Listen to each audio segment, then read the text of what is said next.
Good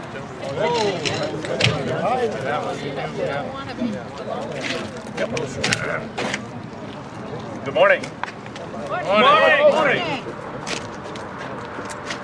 I'm Brigadier General retired Don McCormack. Welcome. It's a pleasure to be here today to kick off this event. I have 32 years of military service, 10 years on active duty with the Air Force, and 22 years with the Maine National Guard. I've had the pleasure of serving in combat zones in Kuwait, Croatia, and my last deployment in 2009 to Iraq. I've seen great leaders, I've seen great leadership. I've been through the VA process. I'm a 90% disabled veteran. I've worked with the professionals at Togas as they process and work with our veterans every day, helping the veterans in Maine get the benefits they deserve. I've seen personally the overhauls and the upgrades that Mike Michaud has worked with the VA system. We can be proud of his accomplishments.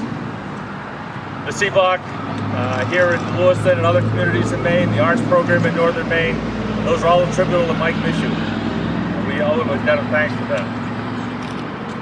After retiring from the military, Governor LePage appointed me as the Director of the Bureau of General Services responsible for state contracting, state constructions, purchases, and state facilities, among other things.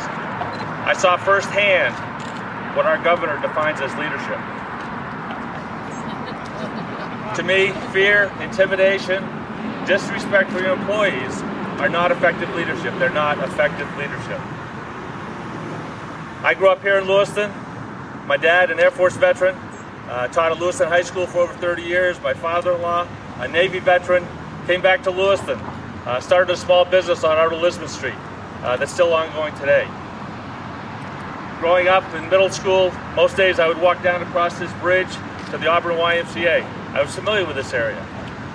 It was disgusting, it really was. This area had been disregarded for years.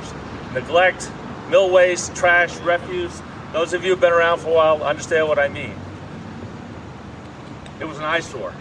It took a group of veterans to come together. It took a group of community groups to come together, concerned citizens, to put aside their differences, their diverse agendas, work together, compromise, and get it done. This park is the result of that. This beautiful park we're in today is because people worked together and got the job done.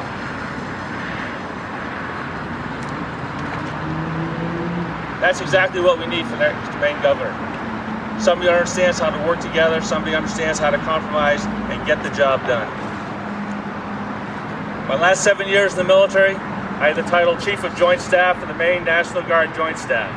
It's a long title to mean that I was responsible for planning, preparing, and responding to state emergencies, sending forces to state emergencies here in Maine and in other states when they needed it.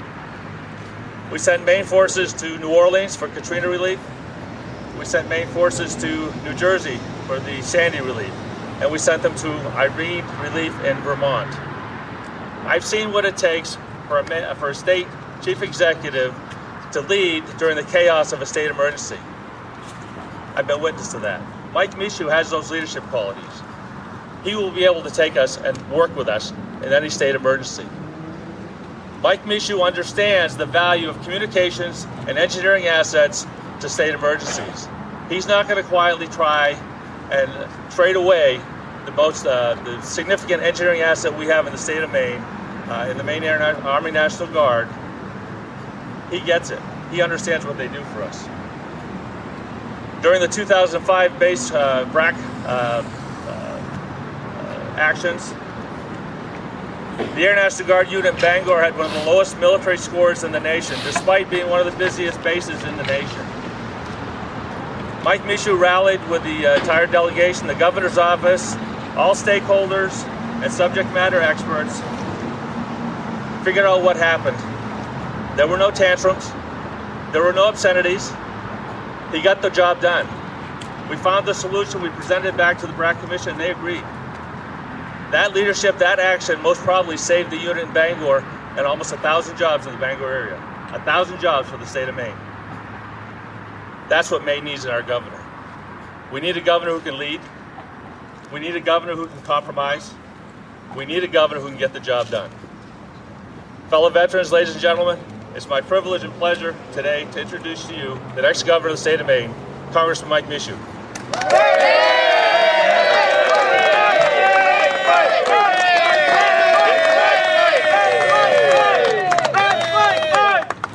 like Mike. Vets like Mike. Vets like Mike. Vets like Mike. Vets like Mike. Vets like Mike. Thank you. Vets like Mike. Vets like Mike. A pretty active group here. I'd like to thank you very much, General McCormack, for those very kind and very generous introduction. I also want to thank Congressman Steve Boyer and the Secretary Anthony Principi for making a trip to Maine today, supporting my race for governor. And we've got this beautiful weather for you here in Maine as well. So, Steve served as the chairman of the House Veterans Affairs Committee in the 109th Congress and was ranking member in the 110th and the 111th Congress. Secretary Principi served as the United States Secretary of the Department of Veterans Affairs under President George W. Bush. He also served as chairman of the Brig Commission and worked with me and other members of the Maine delegation to keep the Portsmouth Naval Shipyard, where we're going to visit later today, open during that process. And he also helped keep the DFAS facility in Limestone, Maine open. Not only did we keep it open, we actually doubled the size of the workforce from 300 to 600 employees. Yay! As I've always said, supporting our veterans isn't a partisan issue, and today's event demonstrates that. While in Congress, I've worked with Republicans like Congressman Boyer and Secretary Principi to improve the lives of veterans of Maine and all across the country. I plan to bring that same bipartisan support to the Blaine House if elected governor this November. The next governor of Maine must be ready to take action on day one to address the challenges facing the state of Maine's veterans, who has given so much to protect our freedoms here at home.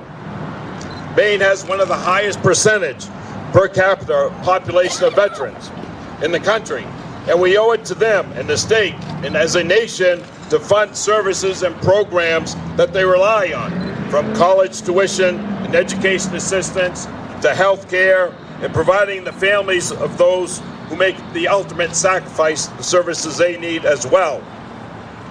Though Maine has much to be proud of when it comes to supporting our veterans, we still have a lot of work to do, and we're only facing greater challenges in the coming years. The silent cost of the war in Iraq and Afghanistan is estimated to surpass $4 trillion once the long-term medical care and disability compensation of members are factored in. Maine must be ready to support the men and women who are served in uniform when they return from war and not repeat the mistakes made that our nation has made in previous generations. And as a ranking member of the House Veterans Affairs Committee, I know there's more that needs to be done at the federal level to address issues facing our veterans. But the federal government can only go so far. What we need is a real leader in the Blaine House that will put aside partisan politics and bring people together to tackle these critical issues. That means we got to stop the rhetoric talk and we need action. Today I'm rolling out my platform for action that I will take if elected governor in the fall to ensure that Maine leaves no hero behind. First, we have to take care of some unfinished business. And as your governor, I will fight to ensure that we protect the 133rd Engineering Battalion. And we'll also expand access to health care for the 70,000 Mainers, of which 3,000 are veterans who've been denied that access not once, but 5 times by this governor. Second, we'll have to make veteran service more efficient and accessible. As governor, I'll perform a head-to-toe assessment of Maine's Bureau of Veteran Services to identify transformational changes necessary to modernize the department and to ensure that we are meeting the needs of our veterans and their family members. I will demand efficiency and effective government. This will ensure that every taxpayer dollar will be spent on supporting Maine's veterans, not on ineffective programs and red tape. I will also allow the bureaucracy, will not allow the bureaucracy to stand in the way of progress. And under my leadership, I'll direct every state department to identify and inform veterans of available state and federal services, a top priority. The bottom line, there'll be no veteran in the state of Maine who will be left behind because of lack of information. Furthermore, through my assessment, I will intend to shine the spotlight on 4 issues relating to care: mental health, rural access to care, women veteran services, and maximizing federal services. By elevating these specific issues, we can achieve our goal by addressing the mental health issues and help end the homelessness among our veterans population here in Maine. By better recognizing these issues facing women as well, we can make child care service accessible for our caregivers when they have to take time away from work and to spend time at the VA facility. We can assist the Department of Veterans Affairs in helping them eliminate the backlog by providing adequate resources for Maine Veteran Service officers to enhance the number of fully developed claims that are submitted to the department.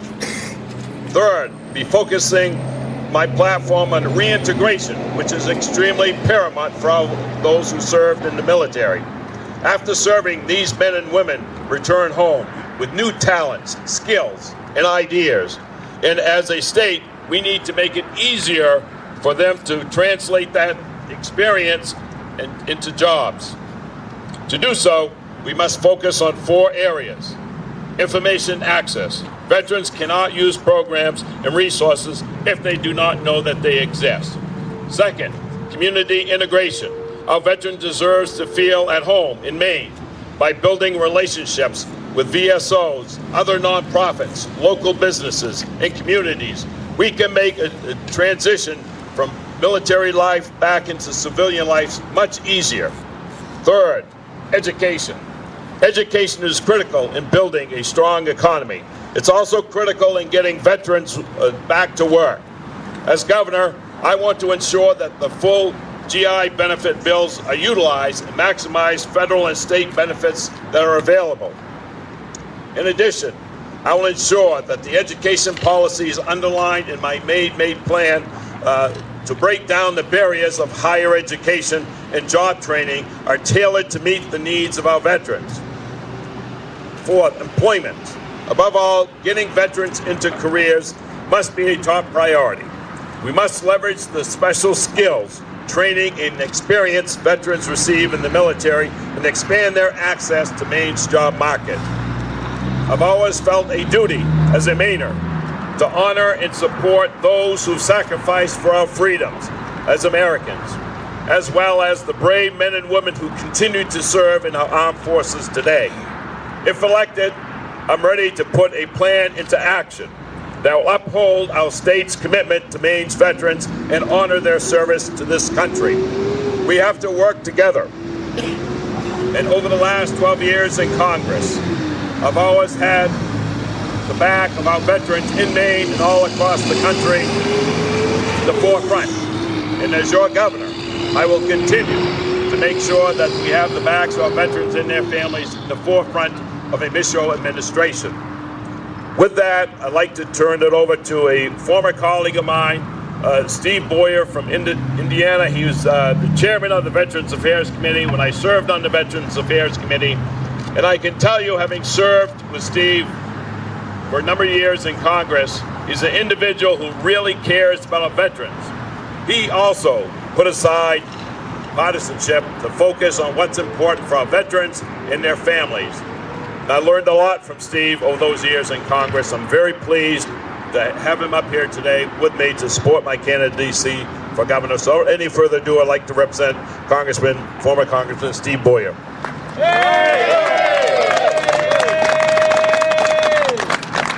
Thank you very much.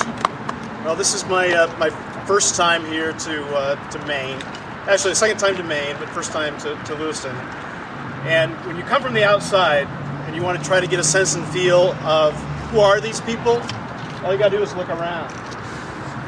Individuals of whom pay honor to those who came before them and honor those of whom have sacrificed for our freedom, it speaks volumes about all of you. So you recognize, yes, you have the opportunity to stand here, but you also stand for our comrades who aren't with us here today.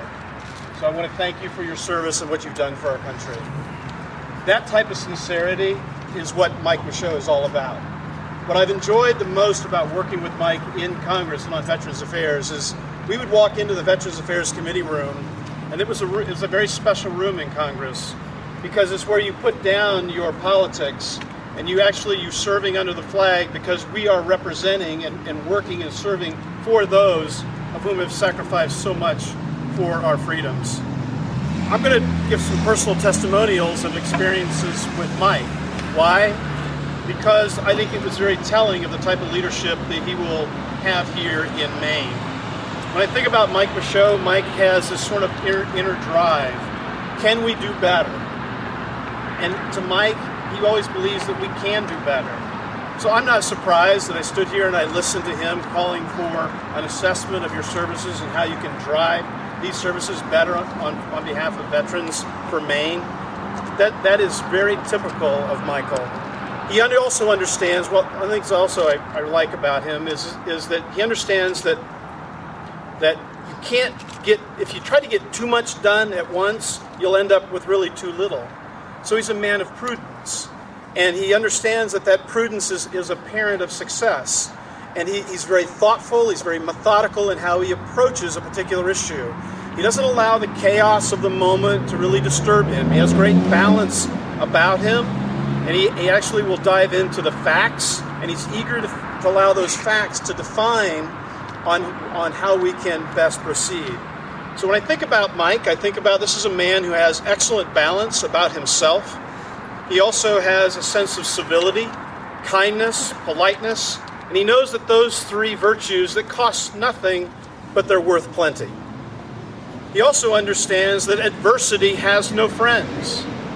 And I think it's what drives Mike Michaud.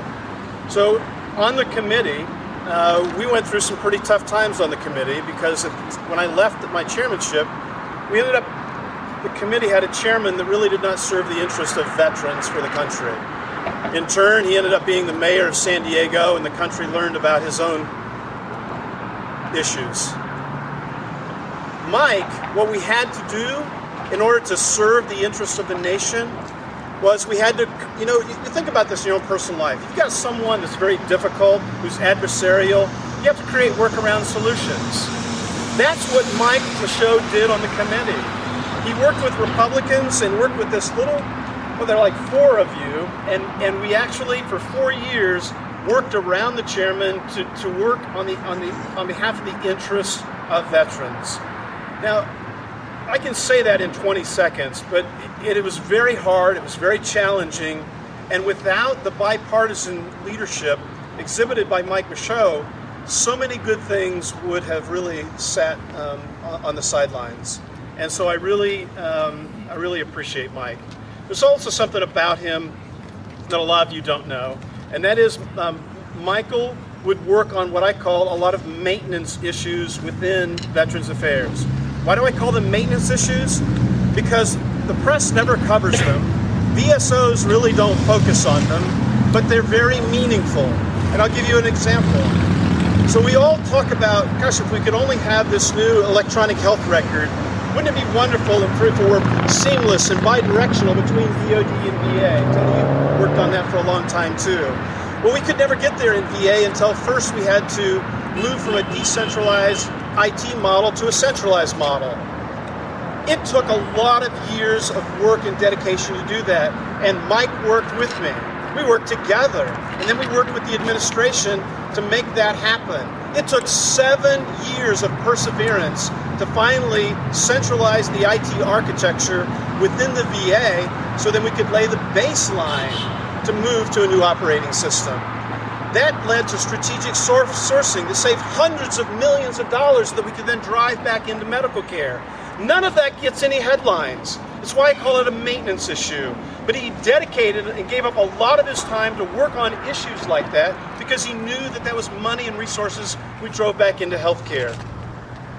The other is about access. The VA right now, there are 8.9 million veterans are enrolled. 5.5 million actually use the system. 3.2 million are rural veterans, that's 36%. So let me throw a couple other statistics out for you. 80% of the care at the VA is specialty care, and 96% of the non-VA providers provide specialty care.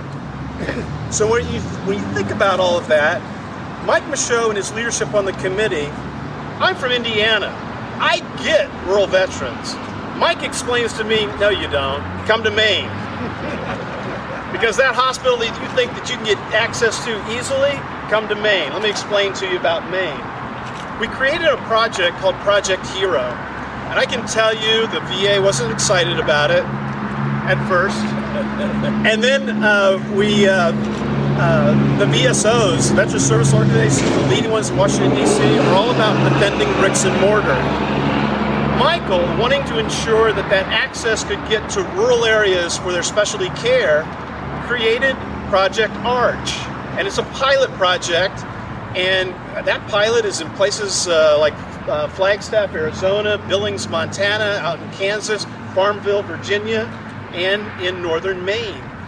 And then we create PC3, which is a patient-centered care. So all this focus here is about trying to extend veterans care out to rural areas and improve that access.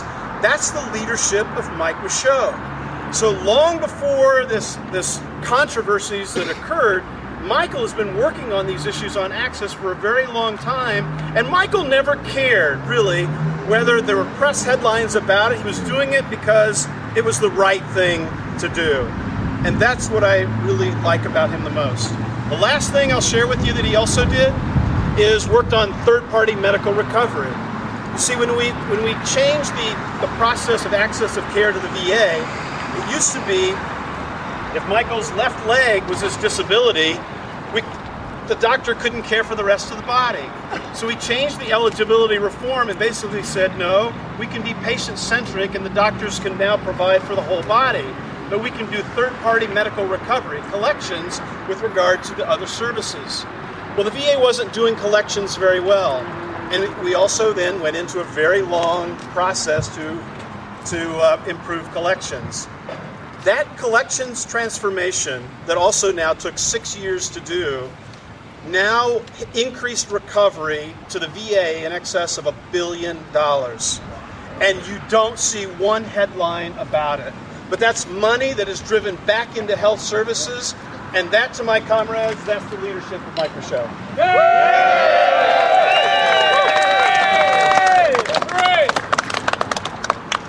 My last, and I'm going to turn it to my really good friend here who served the country well. I just want to finish with this. Mike Michaud.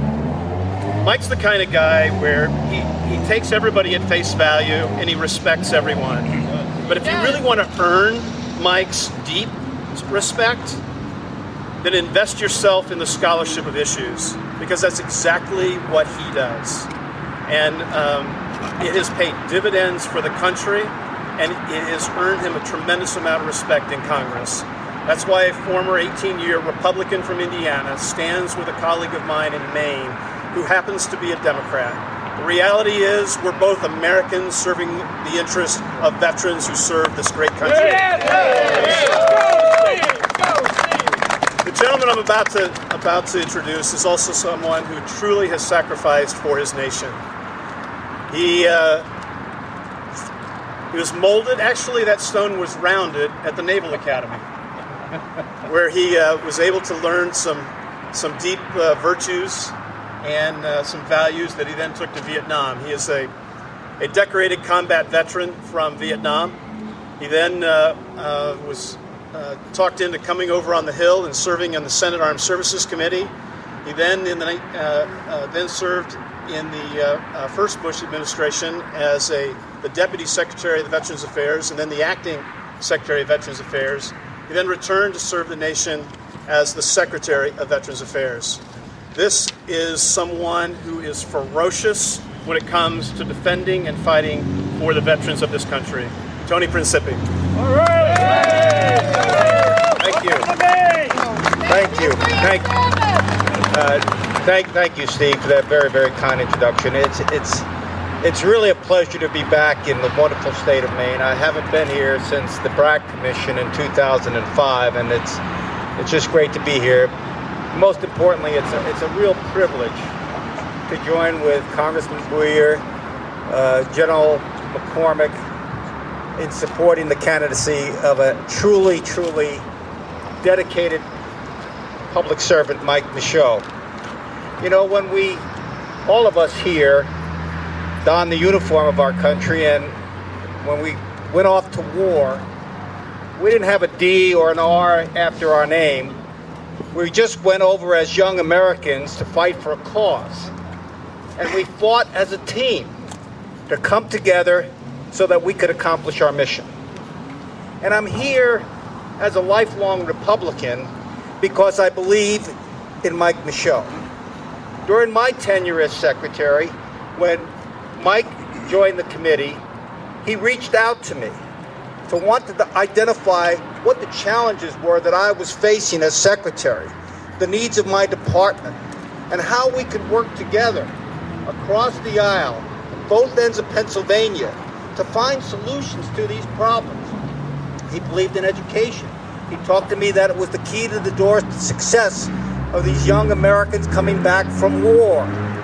He knew that we had to address the plight of the homeless, and we worked tirelessly to make sure we had the funding not only for shelters, but most importantly for the underlying causes of homelessness. And in healthcare, to help transform the VA from this hospital-centric healthcare system to a patient-focused healthcare system, as Congressman Buyer pointed out. And we began to earmark to open outpatient clinics like the one you have today in Lewiston and other towns throughout Maine. He is a decent, hard-working, humble man, again, as Congressman Buyer pointed out, not looking for the limelight. It wasn't all about Mike Michaud. It was about how can I help the veterans of our nation? How can I help